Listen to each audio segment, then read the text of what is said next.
3 straight national championships for the Big Ten. What is the SEC going to do? You're talking ball with the Big Ten Squad, sponsored by Game Time.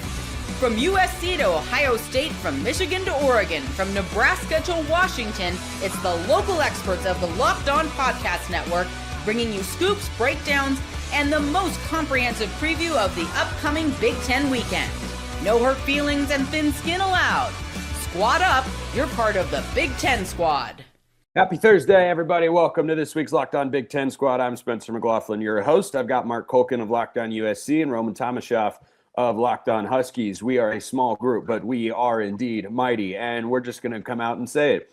This is Locked On Pac-12 Squad, reincarnated. Yep. RIP, forever and always. Look at what you've done, Mark. Look at what you've done. Of course, now we're all part of the best conference in college football that has won 3 straight national championships. The Indiana Hoosiers, I struggle to put it into words that they're the national champs, but that's the world that we live in now.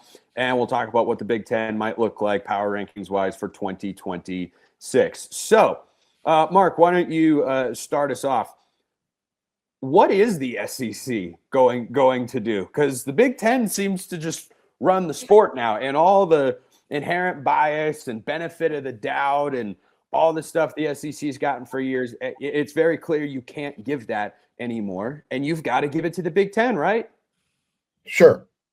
What I find really funny, and I guess ironic about this whole thing, is Nick Saban having to come out and say, we can't afford to do this anymore. Mm-hmm. I mean, it was, again, the SEC model was when everything was being paid under the table, quarterbacks were getting bankrolled. I mean, I can give you some really big numbers, the type of numbers we're talking about today, but that was what was going on under the table. Now that it's common practice, hey, pay up, you're going to get the players you want. You know, the folks in the North, they learned how to, industrialize. They learned how to build businesses. And they've got some influential boosters and donors. And this is what happens. So, I remember back in the day when the Pac-12 actually existed with USC and Washington and Oregon and UCLA and Stanford and Cal and so on and so on. USC didn't have troubles, beating up on the SEC. And were they paying under the table? Probably a little bit, not compared to the way the SEC does it, though. So I just find it funny that once all of a sudden the playing field was leveled out, you got SEC folks saying, we can't compete in this environment. Yeah, Saban's remarks gave me a laugh. It's not the first time, Roman, I see you rolling your eyes at. It's not the first time that something like that has been said. I mean, one of my favorite moments on game day of all time in the last couple of years is when Shane Gillis, who's a laugh out loud hilarious, was on there, and he's a Notre Dame guy, and he just was just pointing out the elephant in the room to Saban, and he's going, yeah, the SEC never paid players, and then Saban just wasn't having fun at all. He's like, right. Well, we did the way we cheated was the way we developed, and we're all sitting here going, dude, are you kidding me? Are you for real right now? That's why I was rolling my eyes, because I'm just so tired of this holier than thou crap that he keeps spitting out there. Like, I have all the respect in the world for Nick Saban as a coach. Obviously, he did a tremendous job for all of that. That goes without saying, right? But now it's, oh no, the SEC can't compete. Shut up. Stop. I'm so tired of this. Like, oh my God, Mark Cuban's paying for Indiana now. Now all of a sudden they found a way to be good. Oh my God, like, save the whining. Like, if this was the other way around, like, and the SEC won 3 straight, oh yeah, no, look at that. See, everyone's paying now, and you still can't compete with what we're doing down here. I'm just so tired of all of that. And it is fun to see the parity in college football now with what Indiana was able to do and with what other programs are able to do around the country in terms of building it up.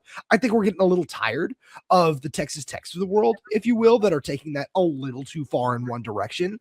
But I look at just the way that, just because I just, that stuff pisses me off so much with how the SEC has been treating the just the world of NIL and paying players and everything, when they're still doing it. Now they're just, very clearly not as good. But I think that everything we've seen over the last month or so with Indiana just going on this tremendous dominant run really is so good for the sport of college football. And I think we're going to see some more restrictions hopefully soon at some point in time, but I'm really excited with what this can do for the future of the sport. You brought up Texas Tech, and I don't that doesn't bug me in a major way. I think that's fair. I think it's just the Big 12's, most prominent version of being all in, and kind of what you're talking about. Like Texas Tech had never. LSU is the complete opposite of the Nick Saban, Kirby Smart approach where they can't afford it. LSU's all in with their cash. Yeah. Yeah. I'm well aware of how all in LSU is, Mark. Oh, really, Roman? You got a story there or something, pal? A couple things have gone on here over the last couple of weeks. Yeah, and the pro clutching is annoying. And I tell you one thing that I do appreciate about this whole dynamic that's unfolded over the last couple of years. Does it feel to anybody, maybe I'm just out of the loop on this stuff, does it feel like the Big Ten pounds its chest the way the SEC does? Because to me, I think it feels more like the results on the field are just speaking for themselves. And everyone's just kind of sitting around letting that happen and saying, yeah, well, we don't need to go out there and tell you and give packets at media days at why we're, the best at all this stuff. We're just going to go win games on the football field. Spencer, I disagree. I disagree. I just don't think the Big Ten is as good at it. They haven't mastered the SEC manifesto type of approach yet. I mean, look, right now, Tony Petitti, the Big Ten, we want 24 playoff teams. Oh, it's gross. I mean, they're trying to figure out how to do it. So yeah, I think they do, and it's only going to get worse. This is why I'm not a conference guy. I like to focus on my team. Yeah, well, this is the Big Ten squad. We gas up. But by the way, the Big Ten being looked at correctly as the best conference in college football is good for any of the programs that we follow on our individual shows. What's so funny is the SEC doesn't want to do the 2014 thing, yet they pound their fists at the end of the season. We deserve 17. We deserve 8 teams in the playoffs. Wouldn't this give them a better opportunity? Yeah, well, that report came out from On3, Chris Lowe, and others that the SEC wants 16, but not 24. And I don't know what the distinction is in that. Now, I've been on record before and continue to think I'm against all forms of playoff expansion. Like it's just not how I view the sport. It's not what I think is best for it. And I don't think you need to. I mean, 16 is too many. Heck, I think 12 is too many. But I'd like to not expand it further. And also, the ridiculous impatience of the power brokers in this sport is insane. Okay, changes to playoff formats have come forever in every single sport. That's normal, healthy, be adaptive, great. 2 years, you're talking about having a championship format for 2 seasons, and you're saying we've got to increase the number of teams by 33 or 100%.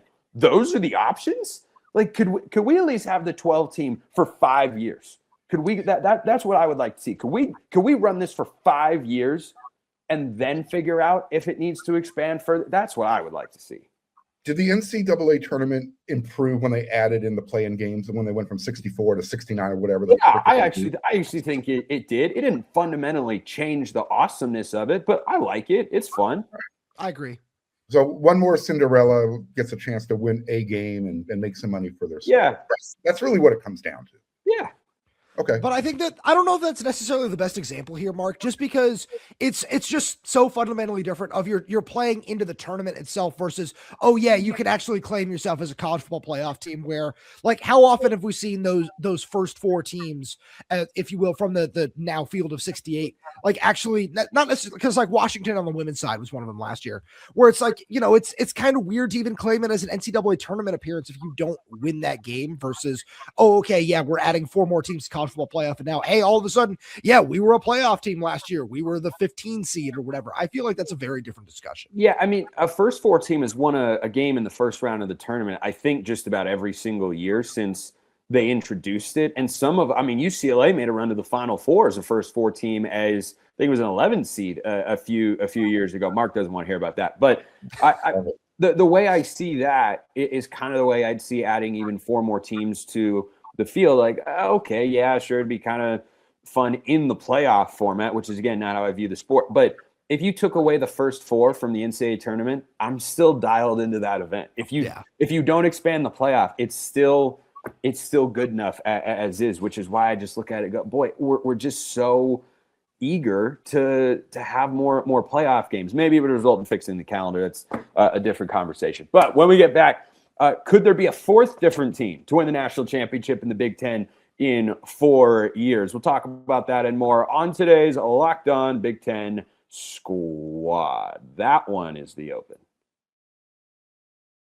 Today's show is brought to you by our friends over at TurboTax. Tax season doesn't have to take over your life. This year, TurboTax is making it easier than ever to just hand things off and move on with your day. With TurboTax Full Service, you can have your taxes done for you by a trusted local expert start to finish without the stress or the guesswork. Instead of spending hours trying to figure out forms, you can meet with a local TurboTax expert in person or connect online. They handle everything from W-2s to self-employed forms and work to get you every deduction. You can upload your documents, go about your day, and get updates right in the TurboTax app. You want to simplify tax season? TurboTax is the way to go. For a limited time, you can have your taxes done by a local TurboTax expert for just $150 all in. If a TurboTax expert didn't file for you last year, just file by February 28th. Take taxes off your plate and get back to your life. Visit TurboTax.com/local to book your appointment today. Check them out at TurboTax.com/local. So let's do a way too early glimpse at the landscape of the Big Ten after Indiana wins the national championship. And I mean, if I were to put together power rankings right now, guys, I think Indiana's earned the respect to just be the number one. And I don't think if you put Ohio State there, you're crazy, because the Buckeyes are going to be very good, but they're also losing a good amount of talent like Caleb Downs and Sonny Styles to the NFL draft.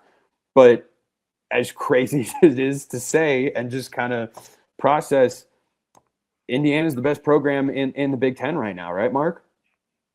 Sure. I mean, they won the national championship. Does that carry over to 2026? Let's see how they're reloading the portal, man. I'm not going to put anything past them. Let's see what their finished roster. Let's see what their finished roster looks like. Right now, I think if they were to play Ohio State's roster in 2026, you still got to keep 1A, 1B. If you want to split that hair, fine.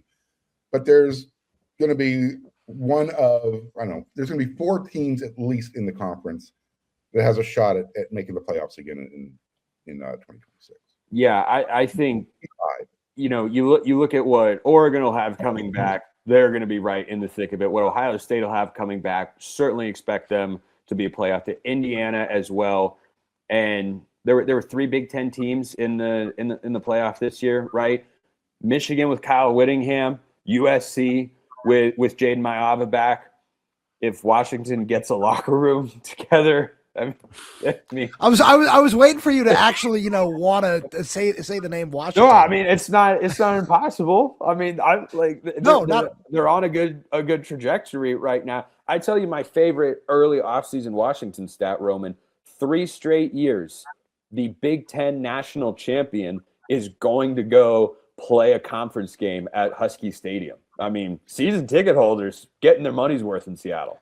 Yeah, it's interesting enough. You don't need to add the Big Ten caveat at this point in time, which is it's still its own weird thing for the 3 of us sitting here on this show, not for the larger Big Ten squad, but also it's also unnecessary because Washington just should have had that first one. Hey, back up, Roman. USC had to go play at Michigan the year after they won the national championship.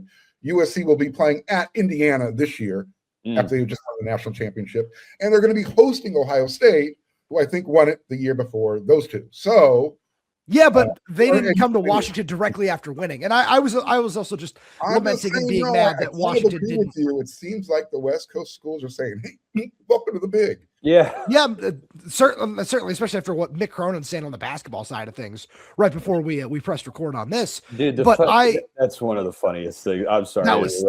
Every time he talks and says something that comes back to, well, this travel and the schedule is just ridiculous. Wow, how did we get here? I wonder. Gee, what happened? We got so far away from the main point of me just being sad that Washington didn't finish the job at the end of the 2023 season. So, thank you for that in the long run. But no, I'll like Spencer, since the main point of the question is a way too early top 25. I've been really excited to see Washington on all of these lists because the things that I'm most excited about, outside of whatever controversy we're going to see over DeMond Williams for the next couple of months, where there are going to be people who are pissed off about that for a very long time, this is going to be a really solid Washington roster. And I don't know if it's getting the respect it deserves. This offensive line is going to be really, really solid. You're returning 4 starters.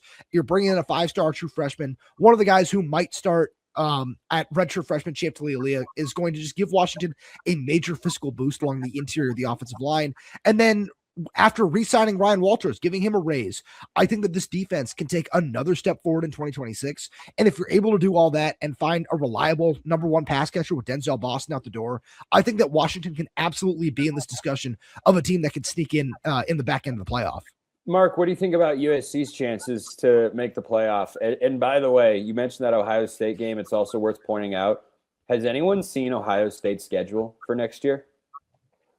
I haven't memorized. Okay, it. Mark, talk about USC and their chances to make their first playoff appearance under Lincoln Riley, and I'll pull it up real quick. So I've got my fingers crossed, toes crossed, and everything else going on right now that Lincoln Riley has finally figured it out. He has to have an outstanding special teams coordinator. He just brought in Mike Eckler from Nebraska. Dude used to coach linebackers at USC, so he'll have a little bit of an increased role there. That was one of USC's issues on defense in 2025. The linebacker play production kind of sucked. So you're bringing that in. Everyone is waiting for USC to announce Gary Patterson as their next defensive coordinator, the godfather of the 4-2-5. So they're going to keep the same system in place, but now they're bringing in the guy who knows how to actually make it work to the best of its abilities. He's more of an ass kicker type of coach as well, which is something that has been missing, that type of culture from the locker room. They got all the talent they need. They brought back their quarterback. They're bringing back all 5 of their offensive line starters, Roman, and they're returning the vast majority of the defense, the guys who were on defense last year. So, new coaching staff on defense, special teams coordinator, who's literally a type of guy that he will be offended if you don't practice hard. I've been talking about that on my own show this week. I think USC's chances to make the playoffs are good. The schedule sucks. It is rough. All those tough games, though, are at home, save for the game at Indiana, and then you got to travel to Happy Valley, as well as Wisconsin. So we'll see when the Big Ten says, hey, USC, you want to go play in the cold. Which one of those 3 is going to be in November is really what it comes down to. I don't know why that was a shot at me. Hold on, real quick. I don't know why that was a shot at me. I can't control guys from graduating, Mark. You got 4 guys who are returning on your offensive line. I'm just pointing out USC's returning 5. That's all. Yeah, I just can't control guys from graduating. That's all I'm saying. All right. You're very sensitive this morning. By the way, the Ohio market, it could be worse. USC does have a tough schedule next year, no doubt about it. And the timing of those games, especially Penn State is such a wild card to me. Matt Campbell's such a good coach. Right. They're going to have Rocco Beck to quarterback, so they're solid. But does it all come together in one year, Kurt Cignetti style or Kurt Cignetti-esque, or does it take a couple of years to get going more a la Jed Fish at Washington and such? But here's Ohio State's 2026 schedule. They open with Ball State, the MAC, some say. Then they go at Texas in their return trip for that game. Then they play Kent State. Their Big Ten schedule includes the following games: at Indiana, this is in no order, at Iowa, at Nebraska, Northwestern, hosting Oregon, go at USC. That's right. I mean, Buckeyes better show up ready to go, or they could be like a sneaky miss the playoff team. Now, we don't know how many teams are making the playoff. If it's 16, then 9-3 Ohio State with that schedule will get in. Heck, in a 12-team, 9-3 Ohio State will get consideration. Look at us. We've morphed into the SEC. You either die a hero or you live long enough to see yourself become the villain. How in the hell does a 9-4 team finish in the top? Where did Alabama finish in the final AP poll at 9-4? Like 8 or 9. How does that happen? 4-loss team, top 10. It's easy. It's easy. The SEC pounds their chest and tells you they're better than everybody else. Meanwhile, Indiana drubbed them 38-3. Oregon got shellacked by Indiana, and they somehow played them significantly tougher than Alabama did. Yeah. Iowa played Indiana tougher than Alabama. Penn State played Indiana tougher than Alabama did. But yeah, I think if it stays at 12 teams, I think 4 Big Ten teams in the playoff is on the table. I think if it expands to 16, I mean, certainly 24. Let's say it expands to 16, though. I think 5 or 6 Big Ten teams is on the table. I mean, you've got some serious – if Ohio State wins at Texas, that is going to buy them, as it should, immediate street cred to a significant degree. And then they go through that schedule. If Ohio State goes in at 10-2, they're automatically in a 12 team. If they go through that schedule with a win at Texas at 9-3, they're automatically going to be into a 16-team playoff. So I think the number of Big Ten teams is going to make it. I think it can only go up, and that'll just give them more opportunities to win a 4th straight national championship. But you're not in on 24 teams. As long as no, I'm not even in on 16. I'm just saying that if it happens, it's got to be great for the Big Ten. It's best conference in the. We all like to slam dunk on Notre Dame, but they still should have been in that 12-team field this year. James Madison did not belong. Beat Miami. Tulane did. Again, if we're just being real about it, Notre Dame still belonged in that 12-team field. I don't know if I ever thought that there was going to be a day where I saw Mark defend Notre Dame. That was like not on my bingo card. I'm not defending Notre Dame. I'm talking about the system itself. Do you think James Madison or Tulane is going to beat Notre Dame? Just yes. No, not necessarily. No. But I still think that one of those teams should certainly get a shot. Yeah, Mark. And that's why they added the play-in games for in the Big Dance. Yeah, they want to give these smaller schools a chance to, hey, come to James Madison. Yeah, you're not getting a scholarship offer from Billy Napier. Yeah, James Madison, their new head coach, Billy Napier. By the way, Roman, when you talked about Mark defending Notre Dame, for some reason I thought of the equivalent scenario in the real world. It would be like green energy folks suddenly defending big oil. All of a sudden you're like, wait, you're doing what now? You're playing who? By the way, Mark, USC and Notre Dame canceled their game for 2026, right? That's not happening. I can hate Notre Dame with every fiber of my being, but I can still respect the fact that that's part of, college football and USC. Both of those, they're Siamese twins. They're joined at the hip. But if the G5 teams, you know what? The G5 teams get that spot because the NCAA is the playoff is defending against an antitrust lawsuit, which they would almost certainly lose if they just excluded the group of 5 from joining. So them's the rules. Welcome to college sports. If you don't want schools like Washington and Duke suing their quarterbacks, you've got to start making these players employees. Otherwise, don't sign a contract like that. That's all. But that like they're. You're right.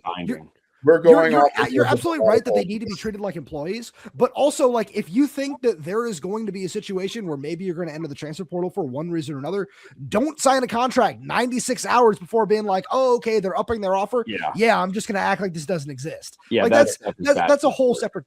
Yeah, it's bad. We'll wrap it there for today for our 3-man Locked On Pac-12 turned Big Ten squad. He's Mark Culkin of Locked On USC, Roman Tomashoff, Locked On Huskies. I'm Spencer McLaughlin from Locked On all over the place. We'll see you next time, everybody. Until then, hope you have a wonderful rest of your day.